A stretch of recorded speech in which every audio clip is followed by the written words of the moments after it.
very good. How about yourself? Yeah, I'm good. So tell me, early in the morning, I made you wake up at 9 a.m. No, it's fine. It's always good. I mean, I always wake up at this time anyway, so it's not that big of a deal. You're still looking sleepy, but like as if you've woken up. I always look like this. Don't worry. I'm pretty casual with my podcast appearances relative to my Insta. video. Yeah. So how did you start all this? The speech, motivation, and everything. How was the journey? How did you begin? Yeah, absolutely. So when I was in university, what happened is I used to do these things called case competitions. So think of it like professional sports, but for nerds. So other guys my age were playing cricket or football or something else.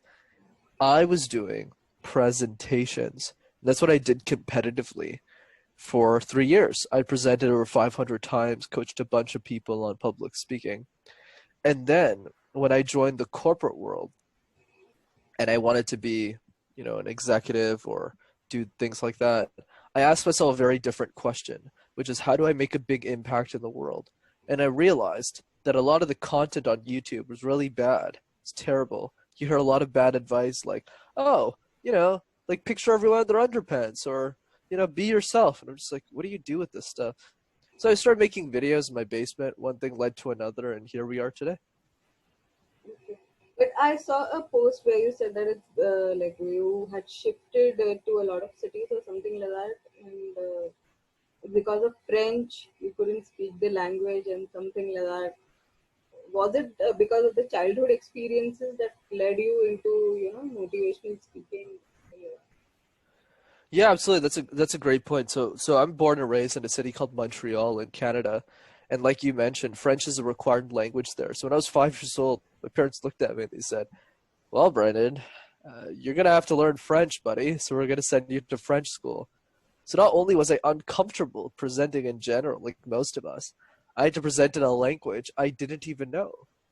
So that's definitely been a struggle for me. But I think the story to that, the message, is that if I could master presentation in a language I didn't know, imagine what you could do with public speaking. So, what is your advice for public speaking? Someone who, like, I'm a little introvert. I won't say I'm shy, but I'm introvert. So, what is the tips that you give for a person who's taking interviews or maybe a presentation? Like, I've heard if you are presenting, if you want to sell something, then you have to have a story attached to it, like some personal sentiment attached to it, then only it will sell. Is that true? Yeah, so there's two parts to that. So you asked me about interviews and presentations. So interviews, what you want to do is simple. Do what I call the question drill.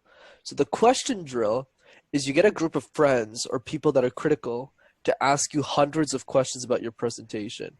Hey, Mary, did you think about this? Can you go to this slide? Think about that, blah, blah, blah. So what happens is you get bombarded with 100 to 150 questions. So when you get to the actual interview, there isn't a question you can't answer anymore. Think of me on podcast. When I was on my first podcast, I'm just sitting here thinking, why are they asking me questions about my life? This is so weird. But after you do a lot of shows, there isn't a question you can't answer anymore because they're not going to ask you what your favorite color is, right? It's not going to happen, right?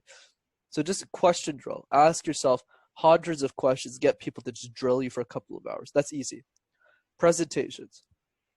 There's a couple of things, but I would say the easiest thing people can implement tomorrow is to understand how to practice. Most people don't know how to practice public speaking. They work on a presentation for 2 days, they present it, they go on to the next presentation.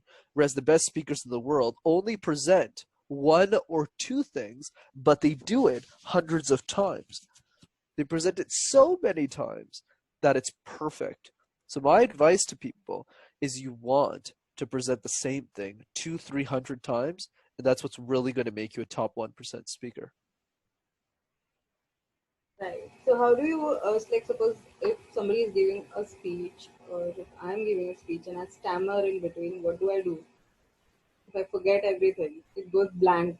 It happens. So what is your advice for that?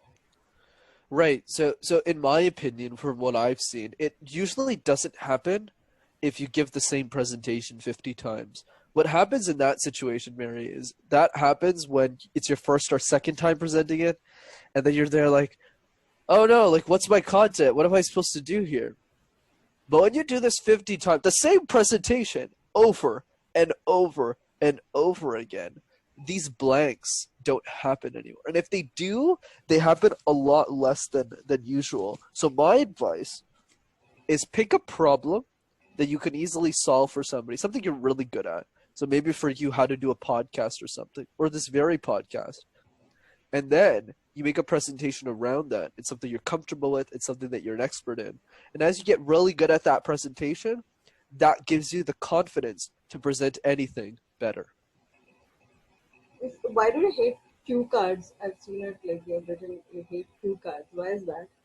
Yeah, I definitely hate cue cards. I think they're a waste of time for people who are good at speaking. And the reason is because they create a barrier. So let's say I was speaking to you right now and I had a cue card.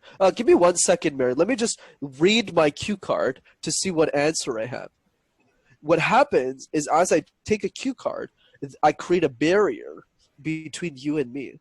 I say, give me 2 seconds, and I start looking at this, and I was like, hey, I thought you were talking to me, right? I thought we were having a conversation. That is true at scale in presentations. So I only recommend cue cards if you're in the bottom 1% of speakers. If you're just getting started and you're deathly afraid, you can't even say a word, then use cue cards.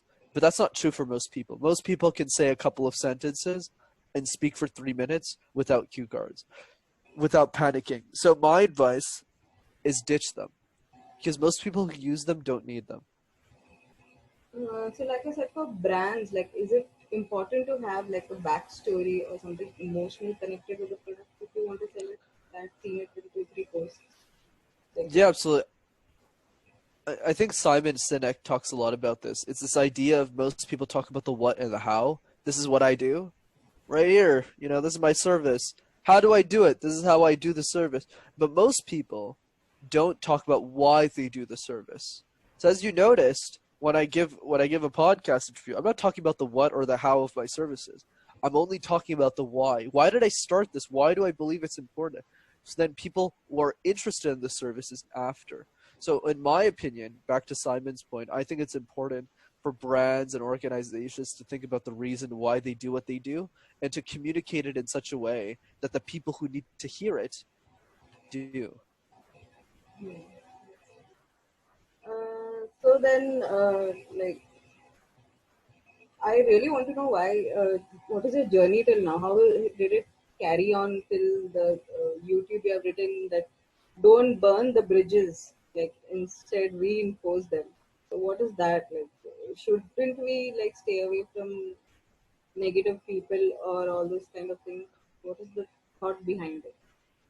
Yeah, absolutely.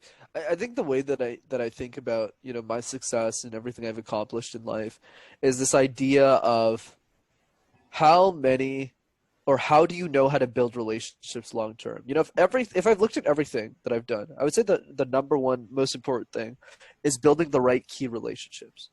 I just got lucky that my best friend was one of the best videographers in the city. I got lucky that I was friends with a TikTok artist who sells paintings on celebrities for like 10,000, but charges me a little money for for what I do for thumbnails and helping me out with the design. So I think the key is building relationships with the right people. And what most people don't do is they don't add enough value into the system. So they don't have access to people like that. So those people I've known years before I started Master Talk. But when it was time for me, when I had the idea, I had the right people to talk to. Whereas if I was just the taker and I was just trying to make everything transactional, oh, what can I get from Mary today? What can I get from Bob today? What can I get from but when I need a favor, when I need something important, they probably won't help me, right? They probably won't assist me. So I think the advice I have for people is you need to ask yourself always for the people that are adding value to your life, for the people who are making your life better, what is the one action, what is the one thing that you can do for them that makes them feel more valued? So one thing I did with my family is I wrote my family love letters for their birthdays, handwritten. So I spent a couple of hours just writing letters. Why? Because it shows that I value the relationship, right? So for everyone who's listening, you want to be doing those kinds of things too, and it doesn't cost you any money. You have also mentioned that you spend 10 hours learning something new, maybe 2 hours a day learning through audio podcasts. Is it necessary, like for people, if they want to be successful? Like I'm asking not for me, but maybe there are people who don't do it. So is it helpful? Yeah, for sure. I think it really depends what your goals are, but I would say in general, if you want to be more intelligent, the key is to learn from more perspectives. I always tell people this. Try and learn from the one person you don't want to hear from. So for me, that's probably like some celebrity in like a rich city that I don't want to talk to. I make an effort to listen to their stuff and to figure out what can I learn from that person's perspective. And what podcasting allows you to do is it allows you to quickly evaluate different people and their perspectives. So let's say you don't like me. Let's say you listen to me and you're like, man, this person is not interesting. Well, that's great because you only wasted 30 minutes of your life. So you could go to the next person. But if I did add value, what's going to happen is you're going to watch all of my videos. You're going to follow up with me. You're going to do different things. So what 10 hours of podcasting a week allows me to do is it allows me to look at how 25, 30 people are living their life and to pick the most interesting people and only follow those people. So that's the benefit of podcasting. And it doesn't matter what your goals are. You just pick the right heroes for the right goals. Have you ever given a motivational talk or a speech while feeling low yourself inside? Has it happened ever? You mean a speech on self-esteem? Like any speech, but then you yourself are feeling low, but you have given a motivational speech to an audience or maybe someone else. Oh, that's interesting. Where like I was explaining something motivational, but I was feeling pretty bad in that moment. Is that what you mean? So if I'm being honest, that actually has never happened before. The reason it hasn't is not because I don't get sad sometimes, not because I don't get scared sometimes. That's not it. It's because I care so much about the audience, care so much about serving them, that any fear or any of my insecurities disappear the day of the presentation. So my advice for people here is you really want to focus on this idea of why am I giving this presentation in the first place? Is it to be more famous? Is it to get more people to like me? Or is it to make a difference that matters? And if it's to make a difference that matters, the fear doesn't matter anymore. The only thing that matters is giving the best possible speech that you can. Okay. And you have also mentioned you maintain eye contact. Like if you're feeling low, in confidence, you're not confident. So if you maintain an eye contact, the person will actually listen to you. I have feeling that you have mentioned it. Absolutely, I agree. Eye contact is everything. And the advice I have for people is what I call the long stare. Go talk to someone that you love, look at them for 3 minutes straight, and don't say anything. And let's see how long you last. Okay. So before we can end this, before I take any more of your time, can you give a quick speech, a quick motivational speech on the spot? Okay, how about let's make things simpler. I have an exercise that I recommend people to do that I call the random word exercise. So basically, what you do is you take a random word and you just give a speech out of it, right? So what I'll do for this podcast, Mary, why don't you give me a random word and I'll do a presentation out of thin air. I'll give you the word love. Love. Okay, cool. That's interesting.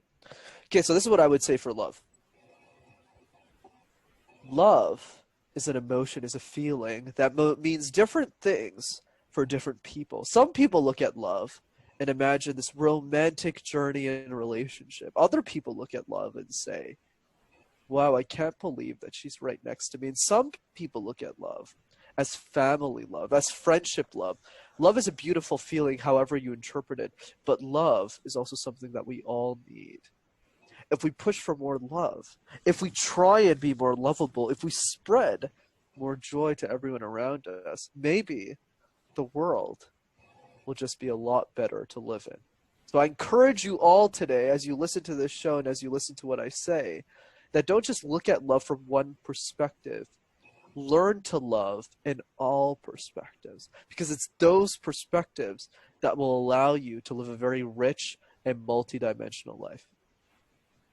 So that's just a random thing. So you just pick random words, practice this every day, and you'll be speaking like me in no time. I'll try. But I saw the tones also. You have put a lot of stress in certain words. So it sounds like as if you are kind of influencing the person who's listening to it. So is it necessary the tone of your voice, on certain the diction maybe? That is Yeah, tone definitely matters, but I think what I'll say for this podcast, Mary, I don't recommend you focus on tones at the beginning because most people are listening are probably beginners. What I do with tones is very advanced because I do it like because I've done this for 5, 6 years now. So my opinion is you want to start with the little stuff. Watch all the videos, watch the Master Talk stuff, get better incrementally, and then you could focus on tones when you're really confident as a speaker. okay. So that was very nice talking to you, and hope you get well soon. And have a good morning and a great day. Thank you so much for being on my show. It was lovely. Hope your journey is great. Thank you. Of, of course, Mary. Wishing you a happy evening as well. Yeah. Thank you. Bye. Take care.